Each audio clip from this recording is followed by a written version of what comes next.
Hey lovelies, I just wanted to come out here and use this as a place to encourage and just kind of give daily doses or frequent doses, let me not promise daily, on just how to handle different mental health related situations. And so forgive me, I'm driving, but I am using something that keeps me safe, because I ain't trying to die and I ain't trying for any other drivers out here to die. And so I've gotten this question pretty frequently in like the past few months, and I was like, wait, why am I just sharing it individually instead of sharing it with more people? And so it's the question of, how do you support a loved one who's experiencing any kind of mental health concerns? So if you don't know already, I'm a licensed therapist, currently working as a crisis counselor at New York University. And so it happens often where people come to the drop-in center where I work, how to support their friends, their family members, sometimes themselves, and just in general, my friends, my family, they know I'm a therapist, and so they recommend their own friends, or they themselves come and ask this question. And so one of the most frequent things that they ask is, what do I do? What do I say? How do I not offend, essentially? And I always say the same thing. The first thing is to remember that mental health concerns are a very small, minor part of somebody's life.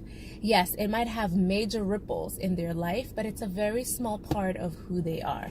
And so if we just focus on their mental health concerns or their mental illness, if somebody is actually diagnosed with a mental illness, then it becomes all of them, and we start invalidating that they're bigger than any diagnosis, any behavioral patterns, any mood issues, any personality issues, things like that.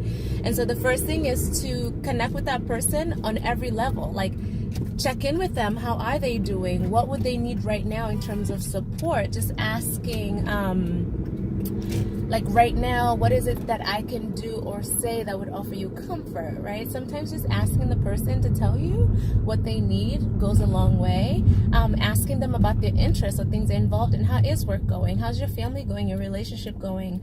How are your hobbies going? I haven't heard you talking about A, B, C, D, E for a while.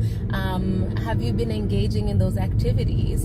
And another thing is just around, like, checking in. I'm thinking of you. How are you? What's going on? What can support look like right now? What did you do today? What are you looking forward to in the next week or so, right? Just engaging the person beyond any mental health concerns in the moment goes a long way to reminding them that they're also bigger than any mental health concerns. And if you ever find yourself in that predicament, reminding you too that you are bigger than any mental health concerns that you may be experiencing in this moment. Sometimes things are situational, and yes, sometimes they are longer term, but moment by moment, like, anxiety is about things that are happening in the future that we're worried might happen, right? Depression is usually around, like, worry or regret around things we shoulda, coulda, woulda done, or things and circumstances we wish would have gone differently. But a lot of times, peace of mind is found in the now. And so if we're focusing in the present moment, what do I have control over? What do I not have control over?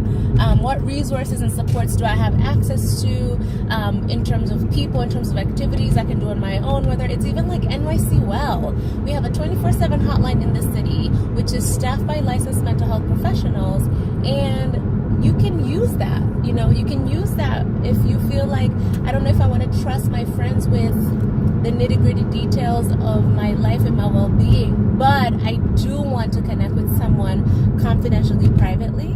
Call those hotlines. I used to work at one. I used to work at NYC Well specifically, and we used to answer everything from the National Suicide Prevention Lifeline, the Addictions Oasis Hope Line, and so whatever it is that's going on right now, just check in with someone, whether it's personal friends and family, and whether it's a hotline, and if there's anyone in your life who has any mental health concerns that you're looking to support, remember to see them as greater than their current circumstances, including yourself too, okay? Until next time, later lovelies, bye!